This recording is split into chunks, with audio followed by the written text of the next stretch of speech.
I've been loving it ever since. And I recently attended the Membership 101 class. Membership 101. Anybody attended? Gary, you taking notes? All right, great. That's not really a joke, just a plug for that class. That's to get Gary and Daryl on my side. Do you guys accidentally ever call him Daryl and Garrel and Darry and Daryl? I get it mixed up all the time. I guess that's just me. Anyway, one of the things that I learned in this class is that pretty much just Southern Baptist Church is a Southern Baptist Church is a Southern Baptist Church. And there are a lot of similarities from where I grew up in Stuart Heights, but there was one major difference, and that was voting.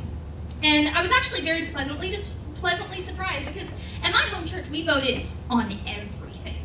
But here at Stuart Heights, y'all only vote on the things that are really important, which I think makes sense. So, for instance, if the North Campus decides they want to switch from Cottonelle to Sharman, your staff members are fully empowered to make that decision. At my church, we'd vote. I'm not kidding. Our business meetings would go on for hours sometimes. And they were so entertaining. But they were always a quandary to me because I had actually seen my church vote through $500,000 worth of building renovations in 5 minutes and spend the next 45 minutes debating the need for a new weed eater. That's true, folks. That's true.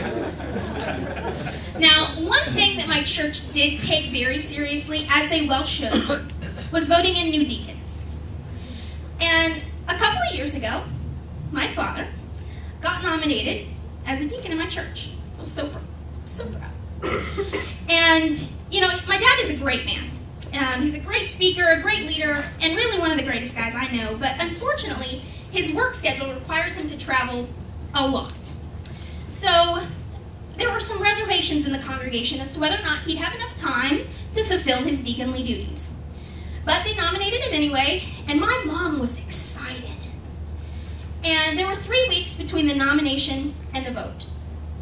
And in 3 days, my mother had put together one of the most impressive election campaigns I have seen in my lifetime. I'm not kidding. If the Republicans had her on their side last year, we'd be whistling a different tune.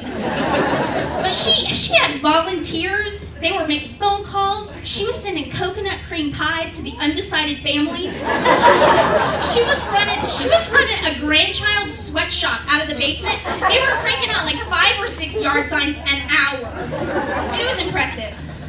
And I have to say that she even went so far as to clothe the family in campaign apparel.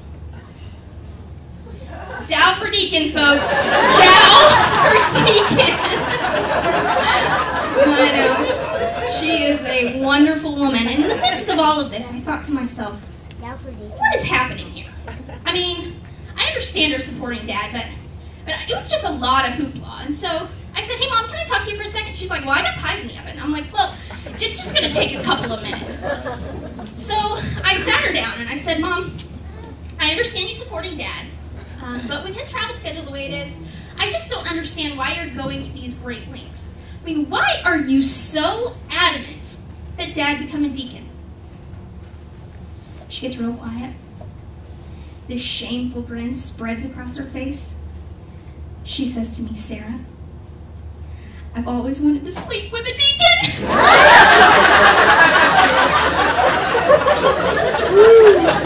Oh my! Now, I don't know what kind of moral or lesson that is supposed to be learned from that, but my dad is now one of the newest deacons at the Louisville Baptist Church in Illinois. Louisville, not Louisville. Louisville. And if I take anything away from that story, I take this away. With hard work and a little planning, I too can someday be a deacon's wife. Down for Deacon, folks. Down for Deacon.